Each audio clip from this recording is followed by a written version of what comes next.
Well, a big thanks to our session sponsor, Shrinergy, who's going to be covering some real unique things on a real small scale and then on a large scale. So the first thing they have is a mobile solar emergency generator.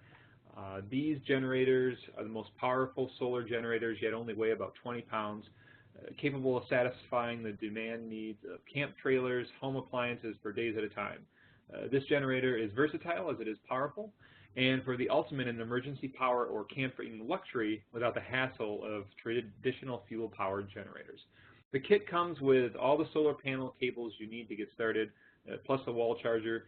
Connect the SolarStorm 100 panel and full recharge solar generators in about 15 hours of ideal sunlight for one, and then down to 3 hours if you buy the 5 kit. So there's a 1500 watt continuous, 300 watt surge pure sine wave, 30 amp RV plug, 12 volt DC universal car socket, USB outlets, 12 DC base camp LED light ports, 100 watt PV panels, polycrystalline, weighing in at about 16.2 pounds. So make sure to check that out for you and all of your clients' backup energy needs. And also this actually can charge, again, depending on how many panels you have, 2 to 24 hours can charge the battery, and 4 to 8 hours through a wall plug, or 4 to 6 hours through a car plug. And the interesting thing is this has the inverters built right in, so you don't look for a separate inverter to be used on this. And then again, here's just some real quick numbers. Smartphone, 100 plus recharges on one single battery and LED light. At 6 watts is about 183 hours. And then keep your fridge running during a power outage, and you're looking at about 33 hours just on a single charge from the battery. That's without the solar supplementation. So pretty unique. And then taking this to the next level, if you're looking to do microgrid solutions for your clients, Shrinergy has years of experience in renewable energy industry and developing solar microgrid kits with lithium-ion based battery storage, both in U.S., Caribbean, Central, and South American markets. The hybrid inverter technology is available in the industry with rugged durability, long life, and reliable performance day in and day out for providing electricity. So these have 8.04 kilowatt solar panels at Tier 1, 5.5 kilowatt hybrid solar inverter, 7.4 kilowatt lithium-ion battery, high efficiency AC-DC conversion, automatic transfer switch, built-in battery, solar, and whole house monitoring, and an optimized energy management system with self-consumption, demand charge, time of use, and backup settings. So again, make sure to check out Shrinergy. You can use the coupon code GHI solar battery to get $300 off of the Kodiak device before the end of the month. All right, well, welcome to using the Zero Energy certification on your next project. This course is approved for 0.5 hours, half an hour, and continuing at GBCI, NARI Green, Certified Green Professional, AIBD, and this particular course is approved for BPI non-whole house CEUs, as well as AIA, Health, Safety, and Welfare, which may make it applicable for your local state-based design or contractor license. My name is Brett Little, and I will be your presenter today. I'm the Executive Director here at the Green Home Institute. The Green Home Institute does have a mission to empower people to make healthier and more sustainable choices in the renovation and construction of the places we live. This course is going to go over the requirements of the Zero Energy Capable program, and then talking about its compendium follow-up program, the Zero Energy Hero Awards. All right, and so with that, let's go ahead and get started. So this is a report from the National Association of Home Builders that I just wanted to share. They put out every year with Dodge Analytics some data on the advancement of green homes.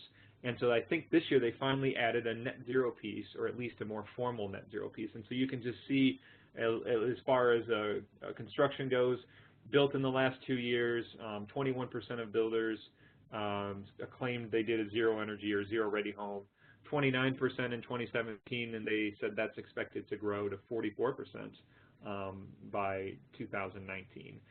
Some of the factors influencing that from this study were more customer demand, competitive advantage, less expensive renewable technology, so those costs coming down, ability to charge more, which may factor into the ability of mortgage lenders to understand this a little bit better, which is what we need, and then just having more data on how to do this, which is huge, and we'll talk about that for the certification. So what is net zero? You know, we like to think of it right now as sort of this wild west of terms, right? Zero energy, zero net energy, net zero energy, zero carbon, source zero, carbon zero, near net zero, positive net zero, zero energy ready, and then finally a HERS index rating of zero. So a lot of different terms out there. The one that really gets me what I would call near zero washing, whether it be intentional or not, is zero electric use. So you'll see, especially up in the cold weather climates, somebody will put on a small array that covers all of their electric usage, and they say they're a zero energy home, but the reality is the other 80% of their usage is going through their gas or fireplace or propane usage through their walls and through their old HVAC system, and most of the energy is going that way. And so yes, they've done some great things more than others have done by offsetting their electric use, but they are far from net zero, and so we just want to dispel that at the start. So what are the current programs out there, and what makes zero energy capable different from those programs? So right now you've got the Department of Energy's Zero Energy Ready program. You've got the Passivhaus Institute, FIAS Plus 2015 Source Zero, which is really new. And then you've got the International Living Future Institute Net Zero certification. These are like formal certifications that are either national or internationally accepted that I'm mentioning here. So if there are others and you know of them, please pipe in and share them. We don't want to discount anybody. These are just ones that are larger in scope and not, you know, utility-based or regional-based.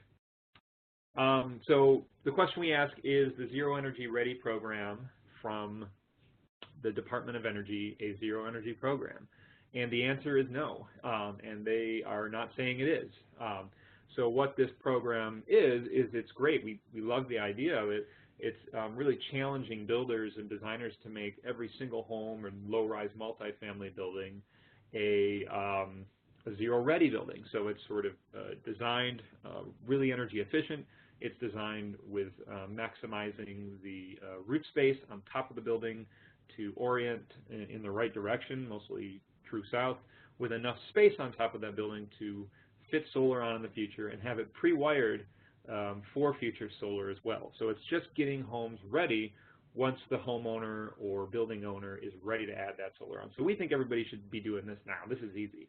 But it is not a zero energy program, and it can cause some confusion. We've seen some get certified to this. We've seen the paper come out and do a story on it, which is great, and then they call it a zero energy home, and that's, you know, just misleading, unintentionally misleading. So it's a great tool, but it is not a zero energy program. The other downside to this program is that it requires you, well, you can't do commercial buildings. It's only for low-rise residential, anything that can certify under the Energy Star program. The other thing I would argue is that it's not really a zero-ready program because you can actually get a HERS-rated building or home at 50, and you can follow their protocols for the roof size, but the reality is, unless our solar panels get hyper-efficient in the next year or two, they are certifying homes where you would need to find somewhere else to put that solar, and they do allow you to count solar that's installed on the site as well if there's enough room for it. But even then, you know, a lot of people are not installing site solar, especially in more urban areas. So those are some of the downsides, at least with using this program, if you want to market to actual zero energy. But it is a great place to get started. Now, we're going to talk more about this tool, but and we're going to do another, we have a whole webinar on this entire session with ResNet, but the actual HERS index rating, it's just, I think it was 22 million homes built last year in 2017 utilized this. It's a huge miles per gallon rating, And theoretically, a score of 100 on this rating scale means a code-built home, and a score of 0 means a net zero home. But the reality is that's nearly true, but it's not always true. The issue is that we've seen homes score higher than 0, but that are actually net zero. And we've seen homes that score 0 and that are not showing in their energy predictions an actual zero energy home.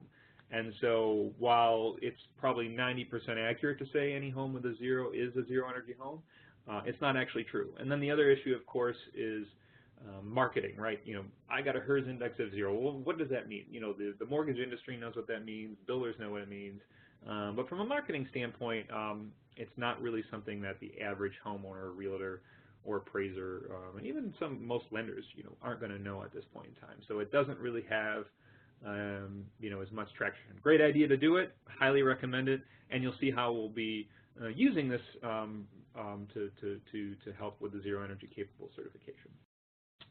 All right, so let's take it up to let's go from 20 miles an hour to 80 miles an hour here. So the Passivhaus U.S. Institute, headquartered in Chicago, has created a badge called FIAS 2015 Source 0. Building must generate as much energy as it uses on an annual source energy basis rather than a site energy basis. On-site renewable electricity generation above any that was already credited as a coincidence of production and end use counts towards source net zero with the same source energy multiplier for electricity. So for example, in the manual there, 3.16, they have the details there. And in other words, primary energy factor for the grid electricity at 3.16, every kilowatt of electric generated on site is considered to neutralize 3.16 kilowatts at its source. So what they're saying is that it takes 1 to produce 3.16 because of the grid losses. Thus, for any and all electric buildings, the same PV array, for example, that gives site 0 also gives source 0.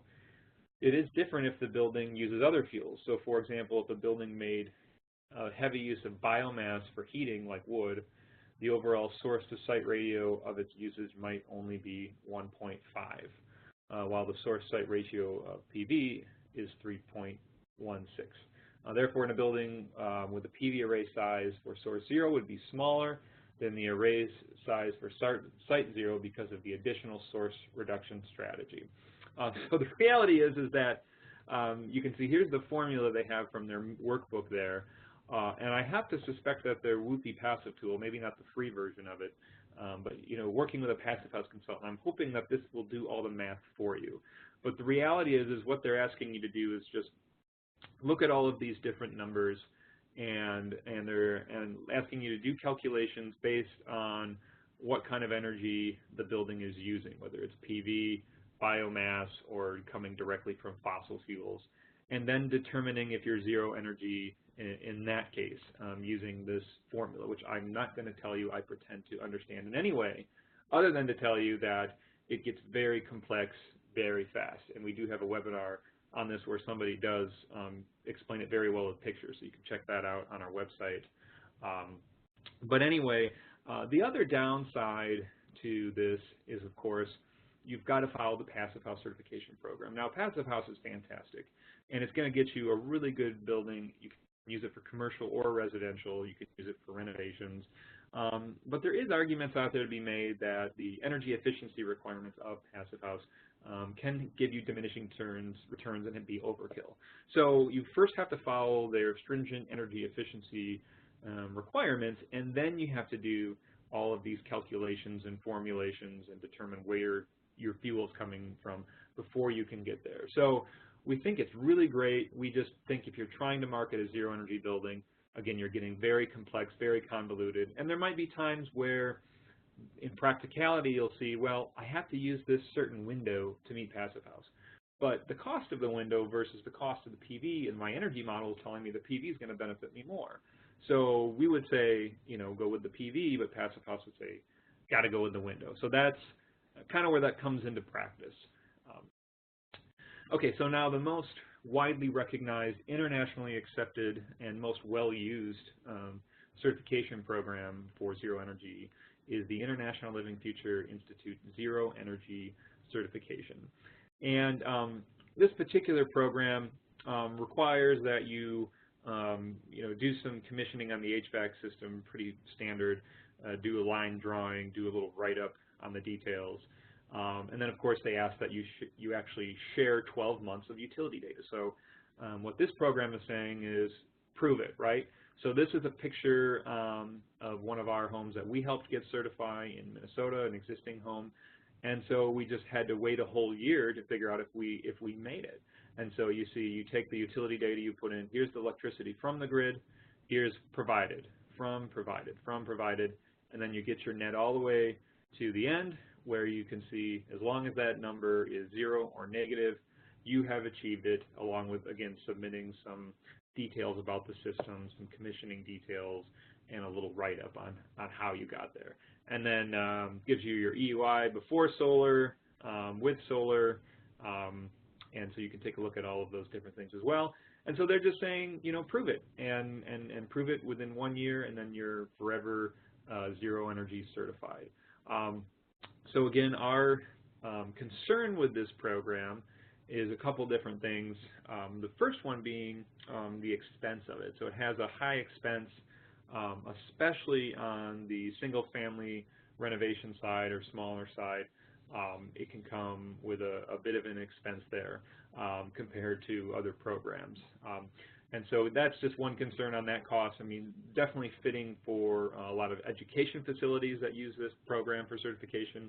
Probably makes sense for them within the budget, a large budget of an education facility, but maybe not so much for a smaller home or smaller multifamily building. The other problem with this is that you've got to wait a whole year to get your certification, which, what if something goes crazy with the weather? What if the homeowner did something wrong, operated the home incorrectly, or the building operator? What if it was just an extreme year, or vice versa? What if it was a very mild year, or let's say the homeowner just left for half the year or didn't do anything? Then you're rewarding a building that maybe isn't actually operating the way it should have been operated, and so maybe you'll stamp it this year, but then the next year it never makes it again, but yet it's got the certification. So in both ways, we can see the concern here. Also, if you were trying to do some kind of funding program for your city or your utility and you relied on this program, you couldn't hand out the incentive until after. And so that would leave a lot of people who may otherwise use the program concerned that they've got to wait a whole year to get that kind of funding source. So again, International Living Future Institute and their program, fantastic. They want to see you prove it. But again, these are just some of our concerns looking at that option. So what is the solution?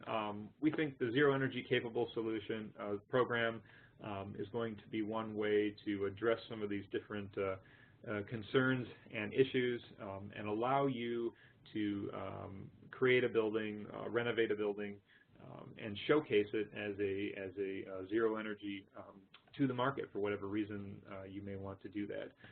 So what we ask is that the home or building be renovated or built through design, through being built, and then being tested to actually achieve these results.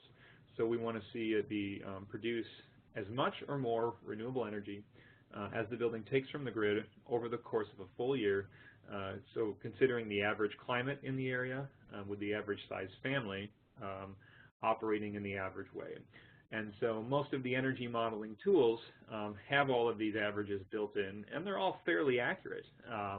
And so, we want to make sure that it's going, everybody's on an even playing field. And the thing we really want to make sure is that people in their homes are not sacrificing any comfort to hit this zero energy. We're not asking them to be heroic or do anything crazy or keep their heat off or keep the lights off. Or if you're operating a commercial building, we're asking people not to operate it in any different way that would sacrifice the use of the building. And so what we want to see is that it's been designed, tested, built so that people can live in it like any normal way, and that we really, as architects, builders, designers, and developers, have done our due diligence at the beginning, so that they only have to do some minor operation changes and, you know, keeping the building up to par, like changing out filters at appropriate times. Okay, so how do you prove it? So let's take a deep dive into the design portion or design. We're looking at using third-party approved software tools to show that the building will achieve these results. So we've come up with a list of approved tools we have for our program, but that doesn't mean it's the end-all be-all. If it's a valid program that's being used, then we will accept it. So the easiest ones are the Home Energy Rating System, the HERS Index, the Department of Energy's Home Energy Score, R2000 up in Canada, ILFI Passive for U.S. Passivhaus, Passivhaus Planning Package for International Passivhaus. Oh, and so these ones really get into more single-family and low-rise multi. These get into any kind of building, and then ASHRAE 90.1 and the corresponding tools that generate that. DOE Building Asset Score get more into the commercial side of things, especially for this one, at least in the U.S. And so those are all the different tools we're going to accept for this program. Now, the one that we see the most being used, whether it be a major gut rehab or a single family or even a low-rise up to 5-6 stories even or higher multi-family building, is the HERS Index rating by ResNet. And so as I mentioned, you know, you're not looking for the HERS 0. If you've got the HERS 0, then that's great. But that's not what we're looking for to certify the home. So what you can do with your ResNet rater when you're designing or when you're putting your home performance upgrade together if you're doing a renovation is to work with them in REMRate and to produce an energy model. So they're going to be putting in everything, the windows, the doors, the HVAC, the solar size, and it's going to spit out all of these different numbers. And so you can ask your ResNet rater to pull a DOE Zero Energy Ready Home report. So again, we're using tools provided by the federal government for their program to actually give us the data we need for our program, but it works. And what you're going to be looking for is the estimated annual energy usage. That's our golden number there. So if your HERS rater doesn't know how to find that, let us know, we can help them. But as long as it's a negative number or a 0, then you're good to go. And so don't wait until the project is built to have them tell you this or tell you you failed. Have them work with you at the beginning during the design stage to, again, make sure that you're getting there. Okay, so now building it during the build stage. So the home must actually be built to its design parameters. And so we're not going to get into how to do that here today. We're just talking about the program.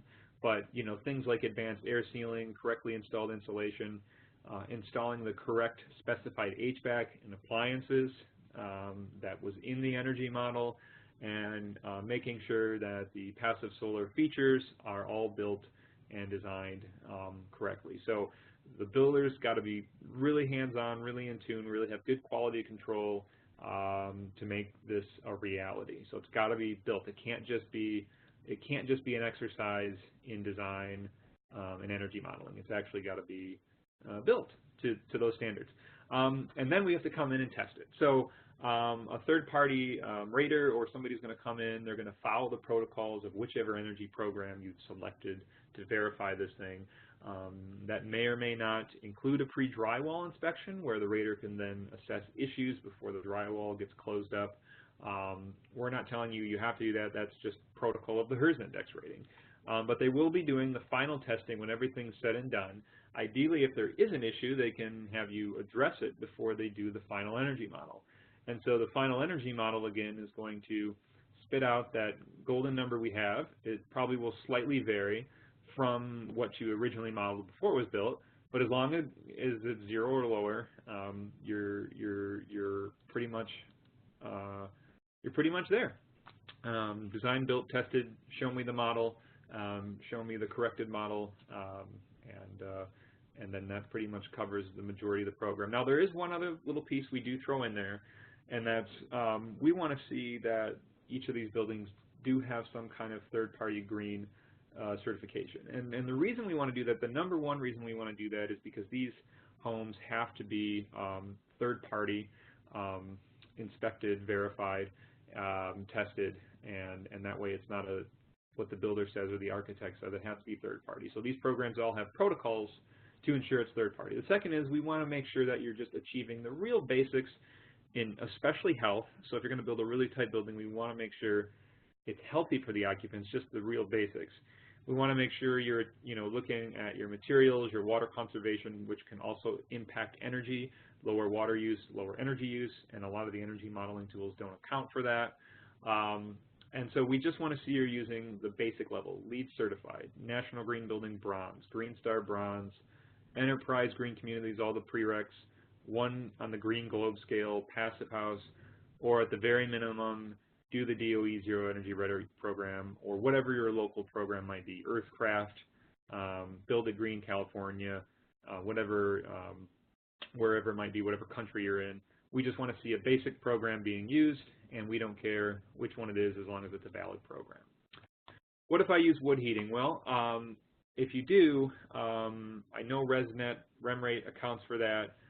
Some modeling tools don't. So we do have some different ways we can work with you to determine how much energy use your wood heater is going to use. Now, we do need to make sure that wood is coming from a sustainable source, so an FSC certified forest, or from, it's being harvested sustainably from your backyard. That's kind of a gray area right now, so work with us on that one, but we can't have you depleting forests to heat your house or your building. And then if you have a heavy energy user like a driveway warmer, or ice dam melter, hot tubs, pumps, some of the energy models can account for that. So like if you use the LEED energy budget on ResNet, ask your rater to do that. Has nothing to do with LEED in this case. It just can account for these different things.